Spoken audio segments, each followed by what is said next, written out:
أعوذ بالله من الشيطان الرجيم. براءة من الله ورسوله إلى الذين عاهدتم من المشركين فسيحوا في الأرض 4 أشهر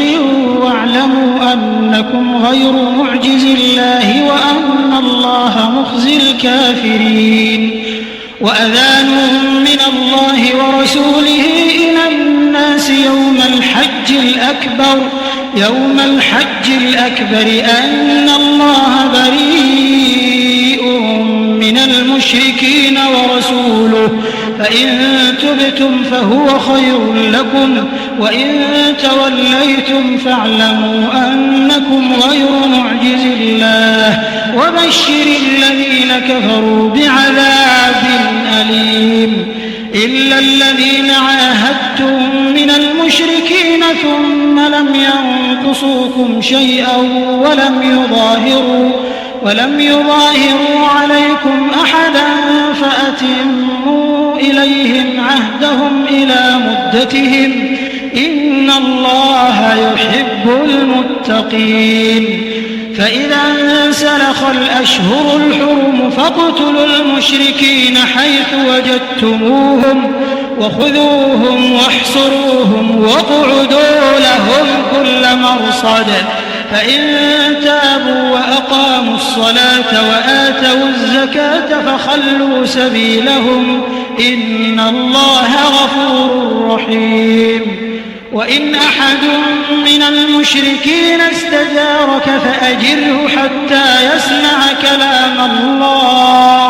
ثم أبلغه مأمنه ذلك بأنهم قوم لا يعلمون. كيف يكون للمشركين عهد عند الله وعند رسوله إلا الذين عاهدتم عند المسجد الحرام فما استقاموا لكم فاستقيموا لهم إن الله يحب المتقين. كيف وإن يظهروا عليكم لا يرقبوا فيكم إلا ولا ذمة يرضونكم بأفواههم وتأبى قلوبهم وأكثرهم فاسقون. اشتروا بآيات الله ثمنا قليلا فصدوا عن سبيله إنهم ساء ما كانوا يعملون. لا يرقبون في مؤمن إلا ولا ذمة وأولئك هم المعتدون. فإن تابوا وأقاموا الصلاة وآتوا الزكاة فإخوانكم في الدين ونفصل الآيات لقوم يعلمون. وإن نكثوا أيمانهم من بعد عهدهم وطعنوا في دينكم فقاتلوا أئمة الكفر إنهم لا أيمان لهم لعلهم ينتهون. ألا تقاتلون قوما نكثوا أيمانهم وهموا بإخراج الرسول وهم بدؤوكم أول مرة أتخشونهم فالله أحق أن تخشوه إن كنتم مؤمنين. قاتلوهم يعذبهم الله بأيديكم ويخزهم وينصركم عليهم ويشف صدور قوم مؤمنين ويذهب غيظ قلوبهم ويتوب الله على من يشاء والله عليم حكيم. أم حسبتم أن تتركوا ولما يعلم الله الذين جاهدوا منكم ولم يتخذوا من دون الله ولا رسوله ولا المؤمنين وليجة والله خبير بما تعملون. ما كان للمشركين أن يعمروا مساجد الله شاهدين على أنفسهم بالكفر أولئك حبطت أعمالهم وفي النار هم خالدون. إنما يعمر مساجد الله من آمن بالله واليوم الآخر وأقام الصلاة وآتى الزكاة ولم يخش إلا الله فعسى أولئك أن يكونوا من المهتدين. أجعلتم سقاية الحاج وعمارة المسجد الحرام كمن آمن بالله واليوم الآخر وجاهد في سبيل الله لا يستوون عند الله والله لا يهدي القوم الظالمين. الذين آمنوا وهاجروا وجاهدوا في سبيل الله بأموالهم وأنفسهم أعظم درجة عند الله وأولئك هم الفائزون. يبشرهم ربهم برحمة منه ورضوان وجنات لهم فيها نعيم مقيم خالدين فيها أبدا إن الله عنده أجر عظيم. يا أيها الذين آمنوا لا تتخذوا آباءكم وإخوانكم أولياء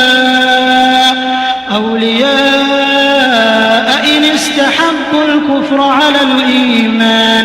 ومن يتولهم منكم فأولئك هم الظالمون.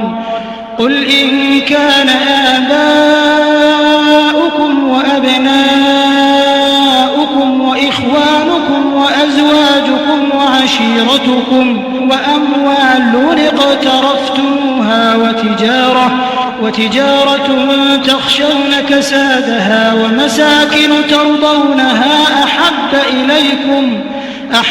إليكم من الله ورسوله وجهاد في سبيله فتربصوا حتى يأتي الله بأمره والله لا يهدي القوم الفاسقين. لقد نصركم الله في مواطن كثيرة ويوم حنين إذ أعجبتكم كثرتكم فلم تغن عنكم شيئا وضاقت عليكم الأرض بما رحبت ثم وليتم مدبرين.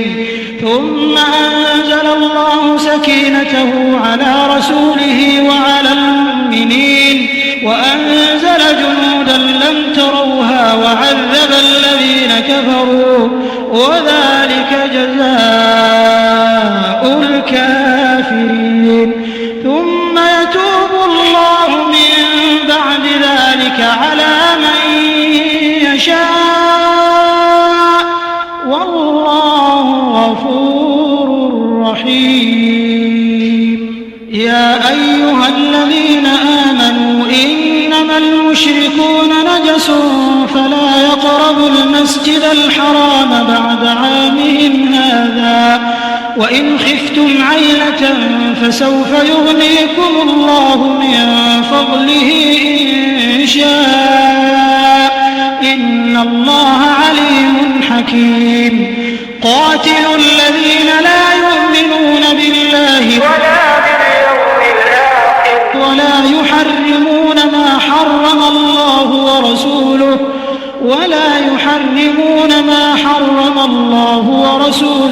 ولا يدينون دين الحق من الذين أوتوا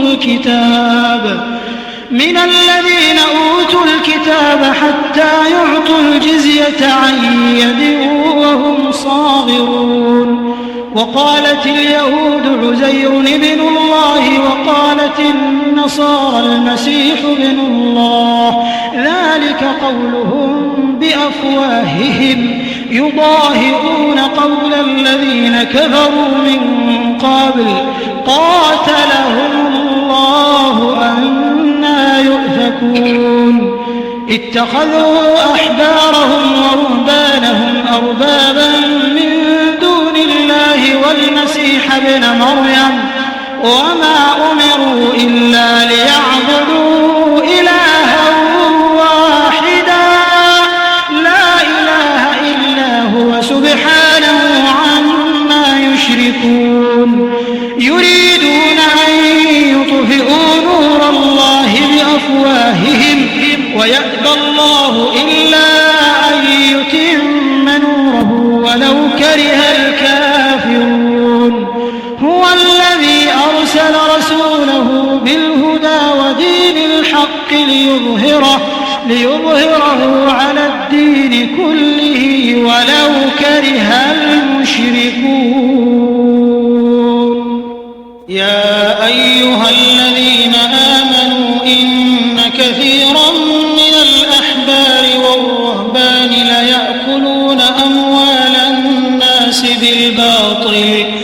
ليأكلون أموال الناس بالباطل ويصدون عن سبيل الله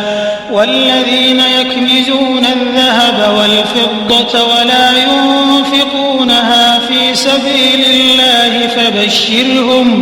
فبشرهم بعذاب أليم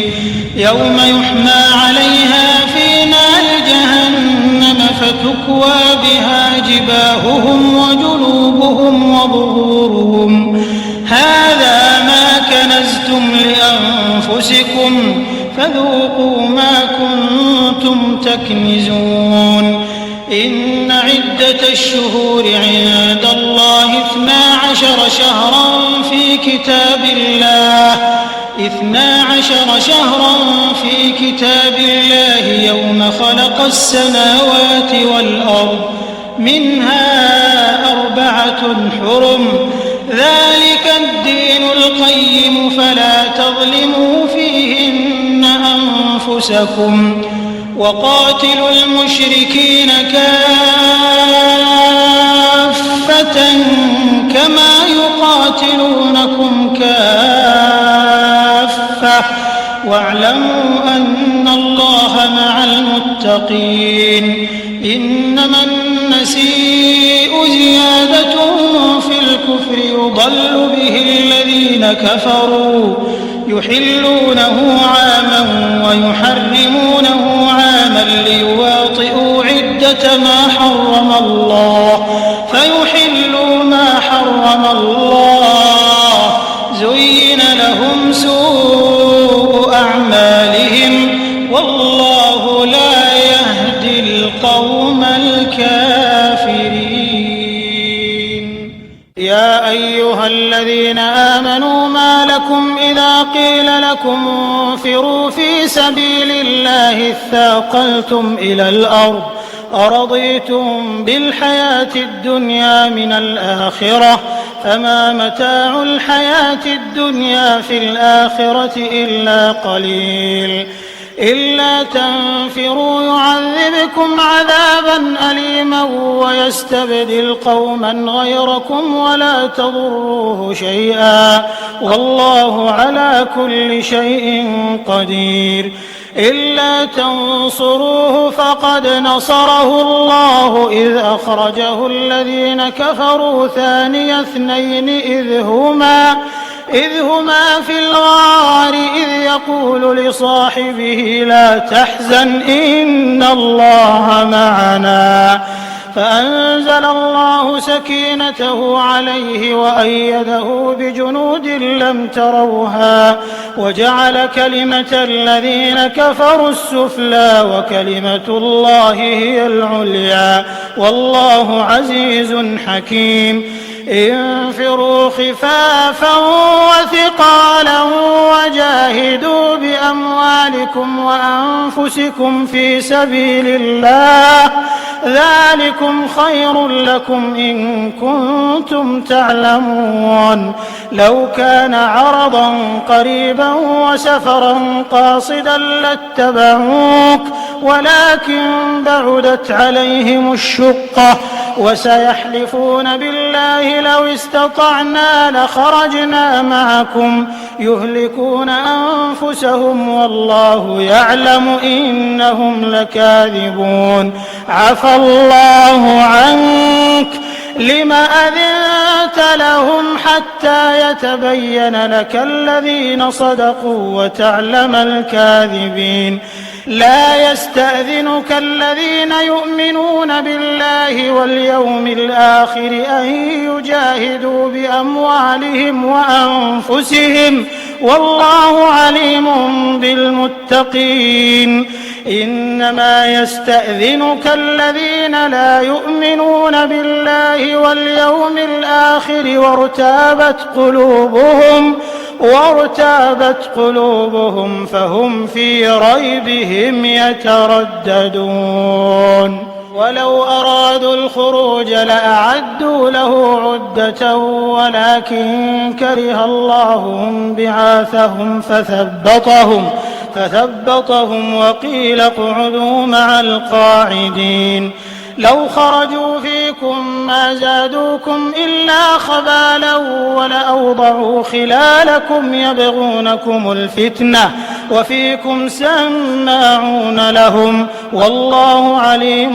بالظالمين لقد ابتغوا الفتنة من قبل وقلبوا لك الأمور حتى جاء الحق وظهر أمر الله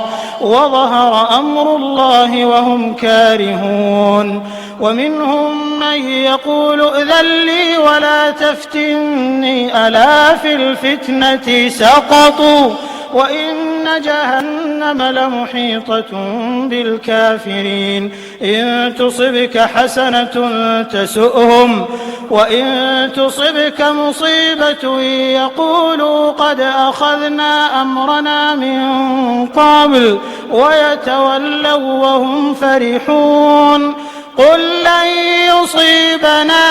إلا ما كتب الله لنا هو مولانا وعلى الله فليتوكل المؤمنون قل هل تربصون بنا إلا إحدى الحسنيين ونحن نتربص بكم أن يصيبكم الله بعذاب من عنده أو بأيدينا فتربصوا إنا معكم متربصون قل أنفقوا طوعا أو كرها لن يتقبل منكم إنكم كنتم قوما فاسقين وما منعهم أن تقبل منهم نفقاتهم إلا أنهم كفروا بالله وبرسوله ولا يأتون الصلاة إلا وهم كسالى ولا ينفقون إلا وهم كارهون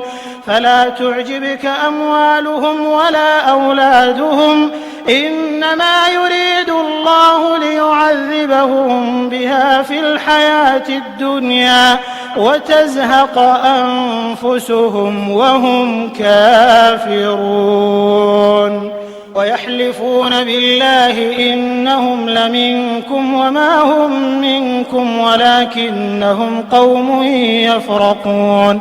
لو يجدون ملجأ أو مغارات أو مدخلا لولوا إليه وهم يجمحون ومنهم من يلمزك في الصدقات فإن أعطوا منها رموا وإن لم يعطوا منها إذا هم يسخطون ولو أنهم رضوا ما آتاهم الله ورسوله وقالوا حسبنا الله سيؤتينا الله من فضله ورسوله إنا إلى الله راغبون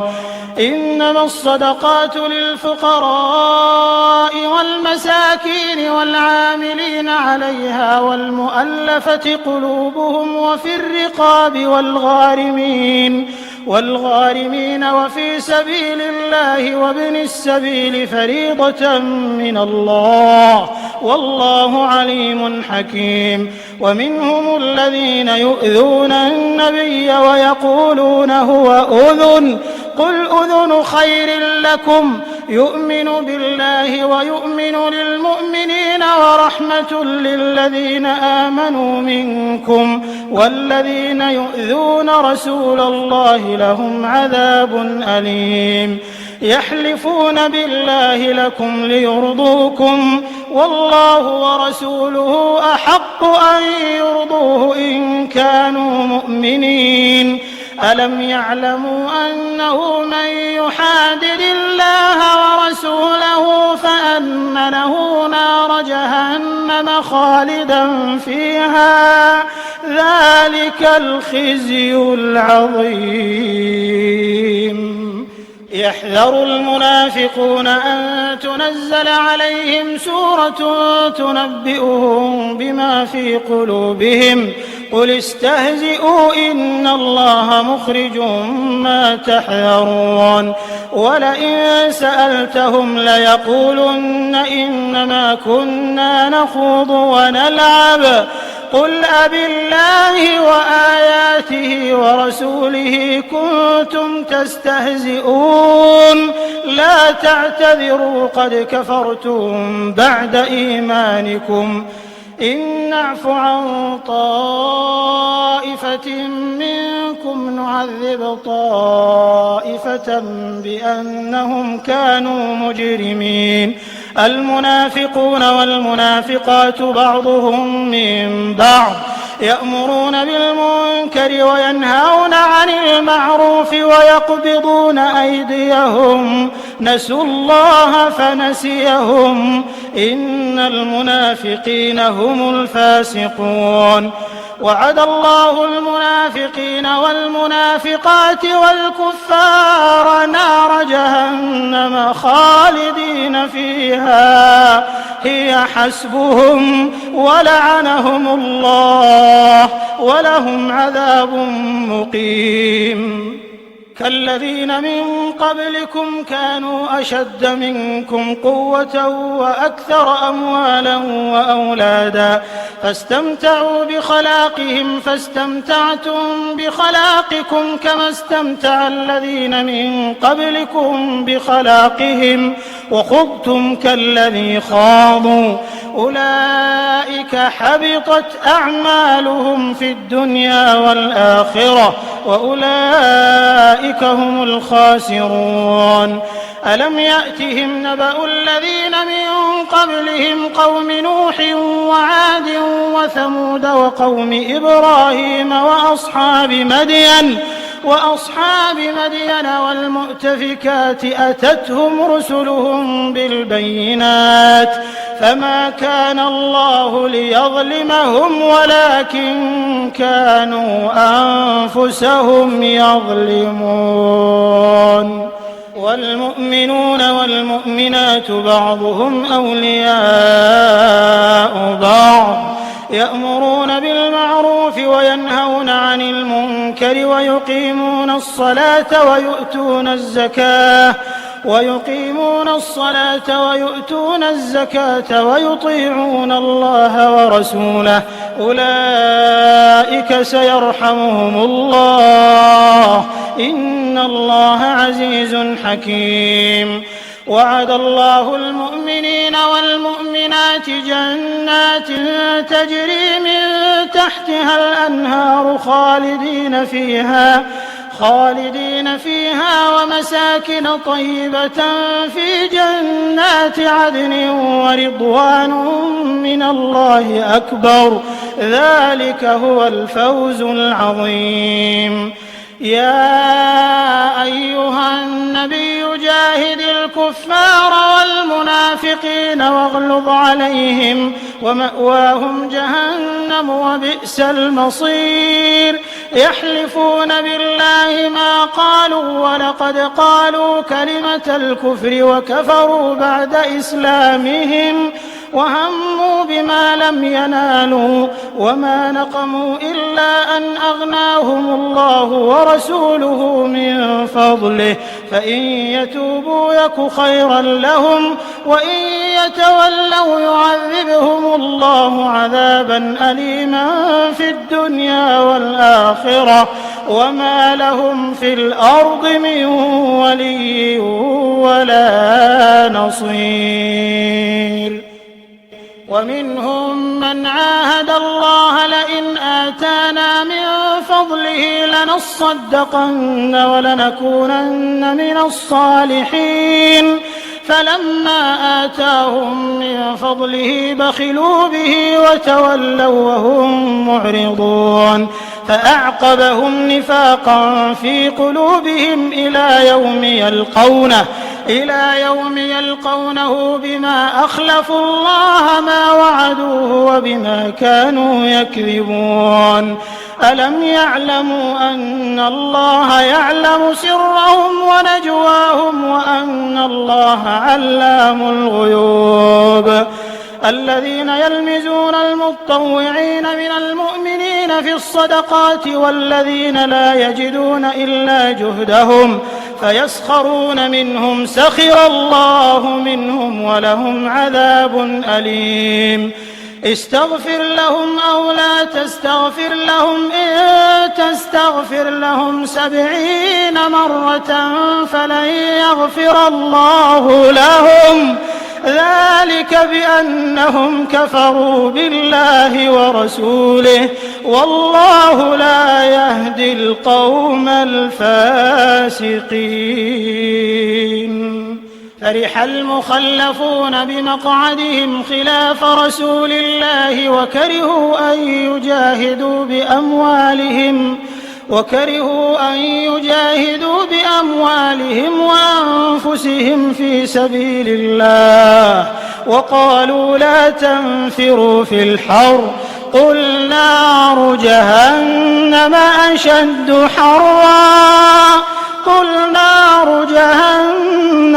أشد حرا لو كانوا يفقهون فليضحكوا قليلا وليبكوا كثيرا جزاء بما كانوا يكسبون.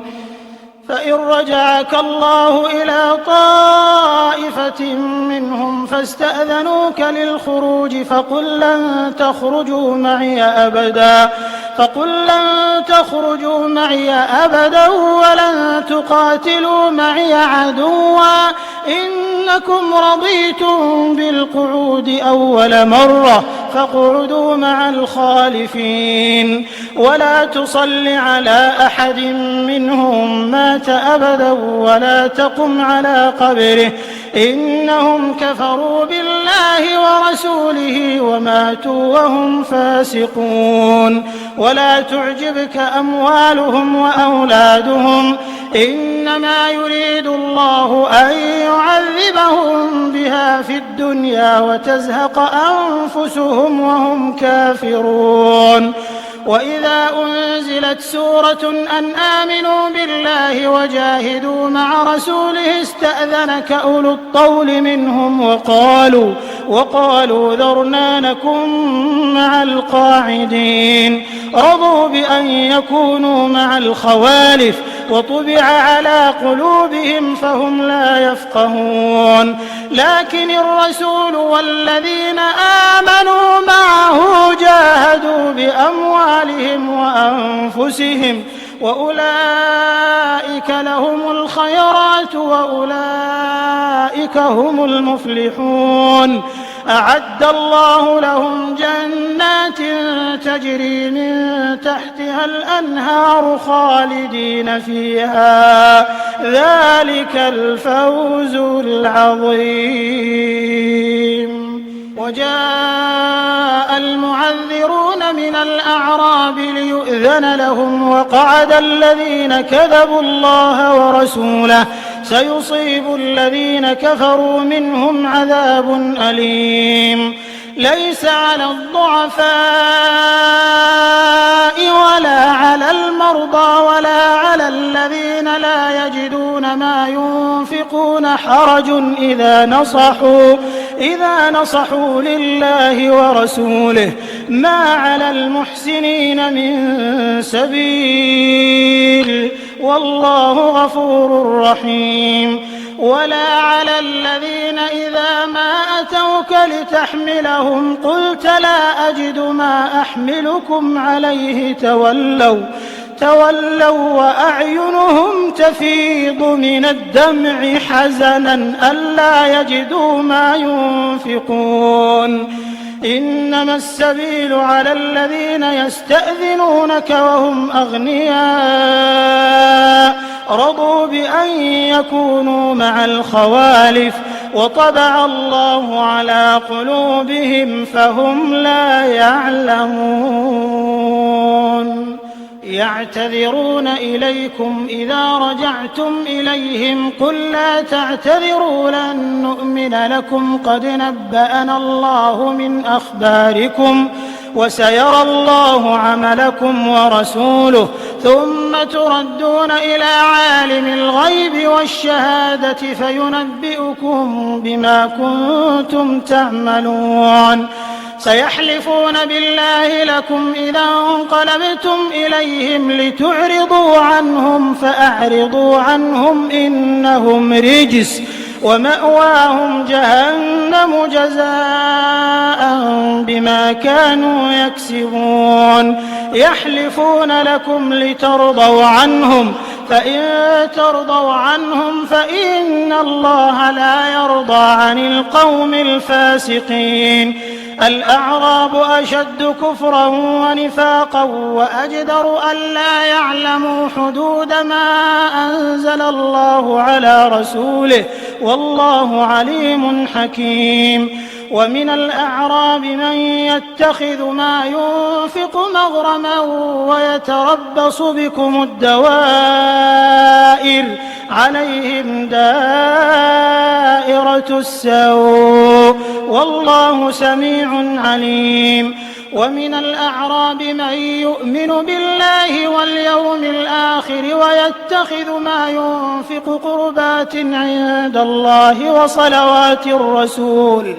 ألا إنها قربة لهم سيدخلهم الله في رحمته إن الله غفور رحيم والسابقون الأولون من المهاجرين والأنصار والذين اتبعوهم بإحسان رضي الله عنهم ورضوا عنه وأعد لهم جنات تجري تحتها الأنهار خالدين فيها أبدا ذلك الفوز العظيم وممن حولكم من الأعراب منافقون ومن أهل المدينة مردوا على النفاق لا تعلمهم نحن نعلمهم سنعذبهم مرتين ثم يردون إلى عذاب عظيم وآخرون اعترفوا بذنوبهم خلطوا عملا صالحا وآخر سيئا عسى الله أن يتوب عليهم إن الله غفور رحيم خذ من أموالهم صدقة تطهرهم وتزكيهم بها وصل عليهم إن صلاتك سكن لهم والله سميع عليم ألم يعلموا أن الله هو يقبل التوبة عن عباده ويأخذ الصدقات وأن الله هو التواب الرحيم وقل اعملوا فسيرى الله عملكم ورسوله والمؤمنون وستردون إلى عالم الغيب والشهادة فينبئكم بما كنتم تعملون. وآخرون مرجون لأمر الله إما يعذبهم وإما يتوب عليهم والله عليم حكيم. والذين اتخذوا مسجدا ضرارا وكفرا وتفريقا بين المؤمنين وإرصادا لمن حارب الله ورسوله من قبل وليحلفن إن أردنا إلا الحسنى والله يشهد إنهم لكاذبون. لا تقم فيه أبدا لمسجد أسس على التقوى من أول يوم أحق أن تقوم فيه رجال يحبون أن يتطهروا والله يحب المطهرين. أفمن أسس بنيانه على تقوى من الله ورضوان خير أم من أسس بنيانه على شفا جرف هار فانهار به في نار جهنم والله لا يهدي القوم الظالمين. لا يزال بنيانهم الذي بنوا ريبة في قلوبهم إلا أن تقطع قلوبهم والله عليم حكيم.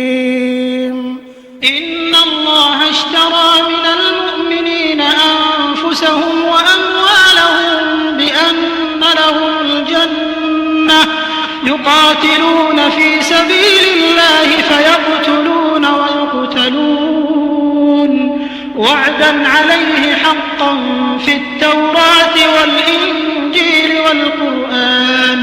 ومن أوفى بعهده من الله فاستبشروا ببيعكم الذي بايعتم به وذلك هو الفوز العظيم. التائبون العابدون الحامدون السائحون الراكعون الساجدون الآمرون بالمعروف والناهون عن المنكر والحافظون لحدود الله وبشر المؤمنين. ما كان للنبي والذين آمنوا أن يستغفروا للمشركين ولو كانوا أولي قربى من بعد ما تبين لهم أنهم أصحاب الجحيم. وما كان استغفار إبراهيم لأبيه إلا عن موعدة وعدها إياه فلما تبين له أنه عدو لله تبرأ منه إن إبراهيم لأواه حليم. وما كان الله ليضل قوما بعد إذ هداهم حتى يبين لهم ما يتقون إن الله بكل شيء عليم. إن الله له ملك السماوات والأرض يحيي ويميت وما لكم من دون الله من ولي ولا نصير. لقد تاب الله على النبي والمهاجرين والأنصار الذين اتبعوه في ساعة العسرة من بعد ما كاد يزيغ قلوب فريق منهم ثم تاب عليهم إنه بهم رءوف رحيم. وعلى الثلاثة الذين خلفوا حتى إذا ضاقت عليهم الأرض بما رحبت وضاقت عليهم أنفسهم وظنوا أن لا ملجأ من الله إلا إليه ثم تاب عليهم ليتوبوا إن الله هو التواب الرحيم. يا أيها الذين آمنوا اتقوا الله وكونوا مع الصادقين. ما كان لأهل المدينة ومن حولهم من الأعراب أن يتخلفوا عن رسول الله ولا يرغبوا بأنفسهم عن نفسه، ذلك بأنهم لا يصيبهم ظمأ ولا نصب ولا مخمصة في سبيل الله، ولا يطؤون موطئا يغيظ الكفار ولا ينالون من عدو نيلا إلا كتب لهم به عمل صالح، إن الله لا يضيع أجر المحسنين. ولا ينفقون نفقة صغيرة ولا كبيرة ولا يقطعون واديا إلا كتب لهم ليجزيهم الله أحسن ما كانوا يعملون. وما كان المؤمنون لينفروا كافة، فلولا نفر من كل فرقة منهم طائفة ليتفقهوا في الدين ولينذروا قومهم إذا رجعوا إليهم لعلهم يحذرون. يا أيها الذين آمنوا قاتلوا الذين يلونكم من الكفار وليجدوا فيكم غلظة واعلموا أن الله مع المتقين. وإذا ما أنزلت سورة فمنهم من يقول أيكم زادته هذه إيمانا، فأما الذين آمنوا فزادتهم إيمانا وهم يستبشرون، وأما الذين في قلوبهم مرض فزادتهم رجسا إلى رجسهم وماتوا وهم كافرون. أولا يرون أنهم يفتنون في كل عام مرة أو مرتين ثم لا يتوبون ولا هم يذكرون. وإذا ما أنزلت سورة نظر بعضهم إلى بعض هل يراكم من أحد ثم انصرفوا صرف الله قلوبهم